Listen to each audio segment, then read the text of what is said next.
distributing and handing off, or yeah, that's and just again, because the way that camera works, if folks could sit from that from the row where Ben is and behind, and that way people who are remote could also see the audience. Otherwise, they're not showing up on that camera that's taking up the room. So This row is or is not?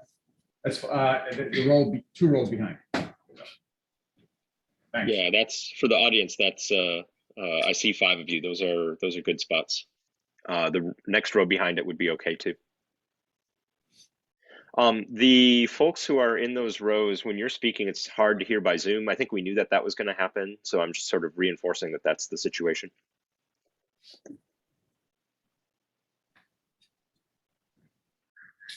There we go. So if you need the mic, it's right there, but I think they'll be able to hear you. So, Sounds good. All right, well, thanks for being here, everybody. So I'm Gabe, and this is Ashton, and we're going to be talking about the Great Lunar Expedition for Everyone, or better known as GLEE. So what is GLEE? GLEE was originally a student challenge organized by the Colorado Space Grant Consortium as a free opportunity for STEM engagement around the world. As you know, the NASA Artemis lunar mission is the next mission to the lunar surface, and GLEE is planning to put hardware on this mission.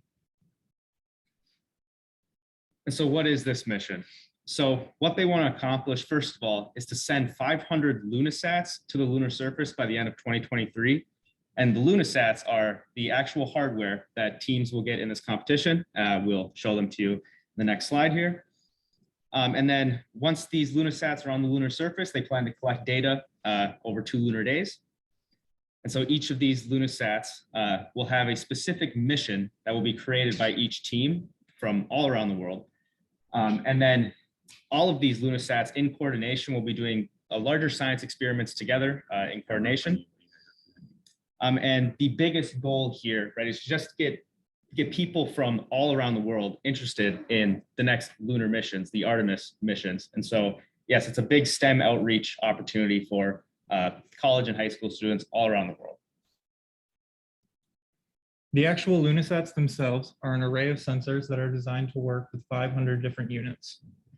With all these sensors, the Lunasats are capable of reading thermal radiation from a distance on a 1x1 megapixel camera on the thermal pile, the ambient lunar temperature with the thermometer, the X, Y, and Z values of the acceleration of the Lunasats in order to get orientation of the Lunasat, and a capacitance sensor to read the capacitance value of any objects it may be touching. All this data is then processed on the ATmega 328 microcontroller and sent out on a wireless transmitter with a flattened helical antenna. With 2 solar panels on the board, on the front and back, it's able to be powered at any time, and the whole board is just 2¼ by 2¼ inches with a target mass of 5 grams per Lunasat. And mind you that these sensors are the ones that they have already preset on these boards.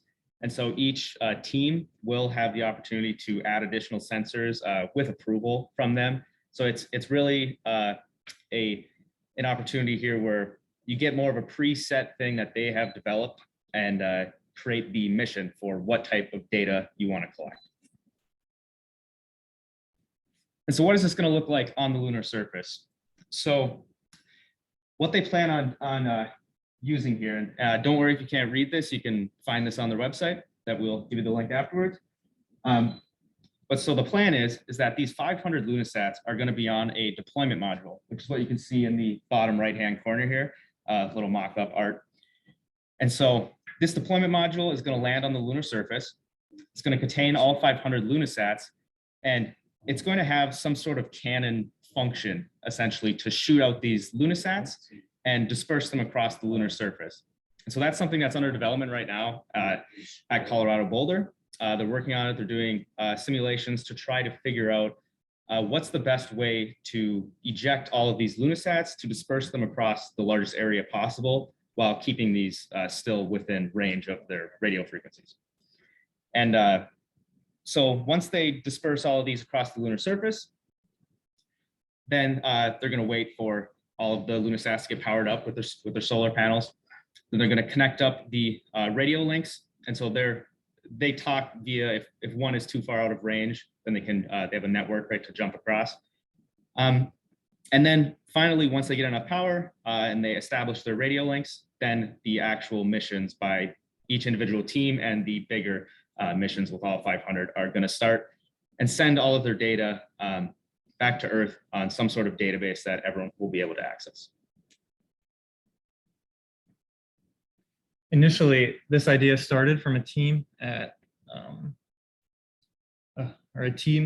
Cornell College, where they developed an initial space flight object, a tiny spacecraft called ChipSat, in order to reduce the costs of low orbit exploration and space flight. From that, the idea of GLEE was born, and in 2019, it was announced to the world with initial prototypes being made. 2 years later, an in-person workshop was developed, which Gabe and I were fortunate enough to attend with Professor Flatten and 18 other teams. The GLEE LunaSats were almost prepared at this point, and by the remote workshop, they will be almost finalized. Now, in May, the remote workshop will be held with almost 500 different teams around the world, and with a plan in 2023 to get touchdown on the moon in the Artemis mission. And so like Ashton mentioned, the next thing that's coming up is this remote workshop. And so how that's going to work is that, like I said, we were at the in-person workshop in Colorado, and it's going to be very similar to that. So we went there, and what they had was 10 modules, essentially to get familiar with each of the sensors on board. And it was Arduino modules. They have examples that you can download to figure this out. And so the only difference is this remote workshop is going to be an asynchronous way to do this, essentially, with a lot more teams. And so they're going to have students available helping each of these teams throughout the remote workshop. And so, yeah, it's just the way to get familiar with the actual hardware, because if you sign up for this remote workshop, they'll send you an actual LunaSat so you can do all of these modules. So you can get real familiar with the hardware and the software. And so these signups are open until April 4th. So make sure, if you're interested, to register a team as soon as you can. They're looking for a lot of people to get signed up for this. Like I said, they have an ambitious goal of trying to get 500 teams and people from every single country in the United Nations. So yeah, if you're interested, make sure you look up this remote workshop and get involved. And also come to the morning exhibit, because we have some GLEE hardware here at our GLEE exhibit. Here's a quick promo video of GLEE and its mission and goal.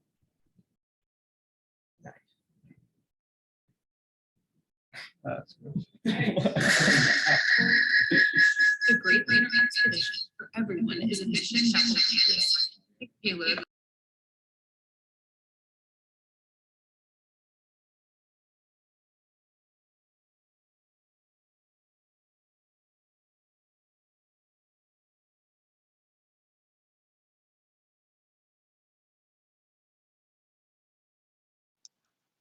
So I think you muted the wrong thing for listening to the video.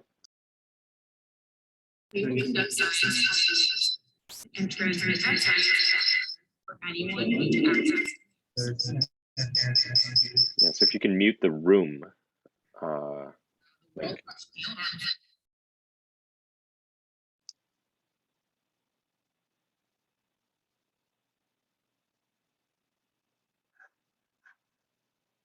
and then unmute you at the microphone. Even just landing on the moon. GLEE will be an international effort. We will strive to from universities every country in the United States. GLEE will provide and resources to these students that will allow them to build their payload that when completed will be sent. Try to mute people.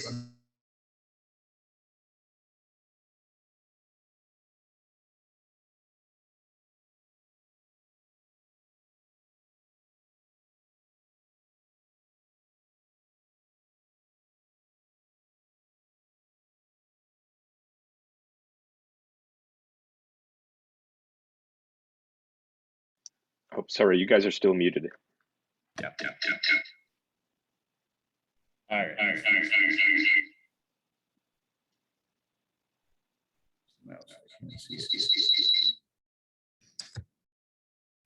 Did you guys try under share audio, but then you mute your microphone and it'll Let's work see, just fine? we're on that's part of the problem. Okay, which one? This one?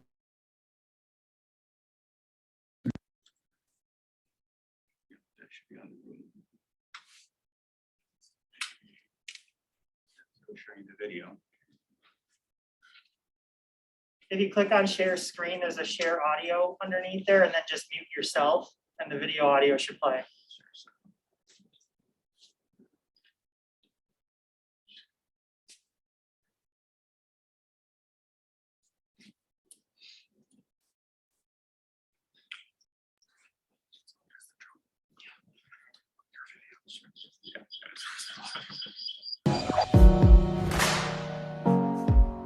The Great Lunar Expedition for Everyone is a mission that will land a scientific payload on the moon by 2023. But there is more to GLEE than just landing on the moon. GLEE will be an international effort. We will strive to engage participation from university students in every country in the United Nations. GLEE will provide educational tools and resources to these students that will allow them to build their payload that, when completed, will be sent to the moon. GLEE will conduct science on the lunar surface and transmit that science back to Earth for anyone to access and use. 50 years ago, the world watched Neil Armstrong take the first step on the moon. This event sparked unparalleled excitement, drove technological innovation, and inspired a generation. Past generations remember where they were when man landed on the moon. It is the goal of this mission to captivate, inspire, and encourage the next generation of explorers, and to ensure they never forget where they were the day GLEE lands on the moon.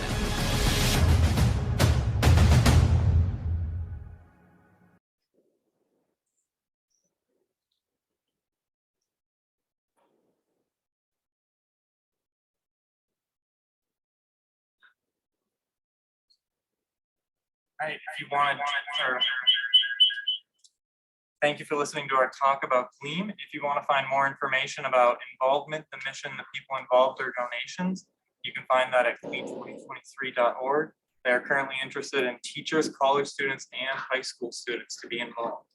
Be a part of a next generation of lunar missions. All right, any questions? Yeah, are you going to add more missions to yours, or are you going to go with what's there? And then a second part is, are these dumb dropped, or do they have a way of making sure they land in a particular orientation? Yeah, they don't have a way to land on a particular orientation.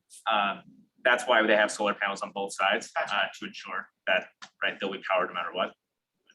And then mission-wise, our team specifically hasn't. We haven't discussed our mission too much yet. We've been more so focused on this remote workshop coming up and helping Colorado get all these other teams involved and accustomed with their own hardware. Any other questions? You have an exhibit downstairs, is that Yep, true, later at today? 10:15. Very cool. There will be a quick demonstration too of the hardware there. Can you give an estimate of what kind of time commitment it takes to participate in the workshop? Yeah, it's very low, probably around 1 to 2 hours even a week. Yeah, it shouldn't be that much. I mean, we were there for like 2.5 days in person doing it. So it was probably 15 hours for us in total. But yeah, in this remote workshop, you have months to do this asynchronously. So it shouldn't be too much of a time commitment. The modules take about 1 to 2 hours a piece, and are 10 of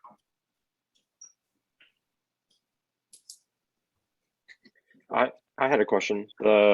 You mentioned that the board has space to add on sensors or some other functionality. What kinds of things are people talking about to use that space for? Off the top of my head, all I can think of are windshield wipers for the solar panels so that lunar dust doesn't accumulate on them. But Yeah, yeah, I can't think of anything specifically, but yeah, they're just trying to leave it open for all the teams to, yeah, if they come up with something for their specific mission, that they have an essential sensor to do their specific mission, then yeah, they can talk with Colorado and yeah, get approval and try to figure out how to add that to the board.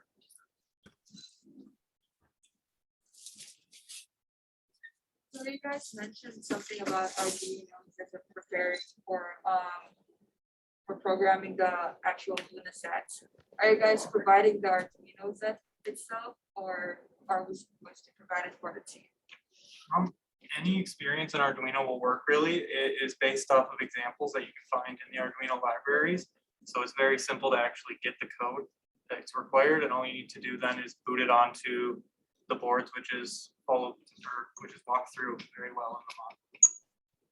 Right, because the actual board has an app mega chip on it, which is from an Arduino. So you don't need another Arduino to code it, right? You just put Arduino code right onto the LunaSat.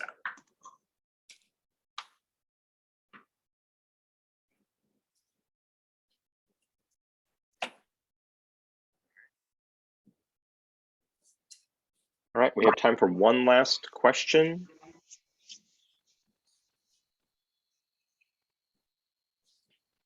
If a team got involved in something like this, what is the turnaround time between receiving the equipment and registering?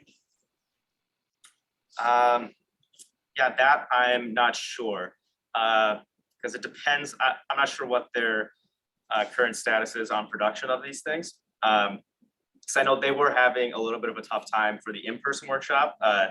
They had many late nights before that to get these actually produced. So yeah, I can't tell you right now. I'm not sure what their production status is right now. But if they have them produced, I'm assuming if you get registered, then you will get this hardware in time to have plenty of time in this remote workshop. Yeah, assuming if you get your application sent in before mid-April, you'll get it before May. All right, great. So let's transition to the next speaker. I see that you're connected by Zoom, and so maybe you're going to be sharing from that. And there were a bunch of questions about how this might work in practice. So I guess there's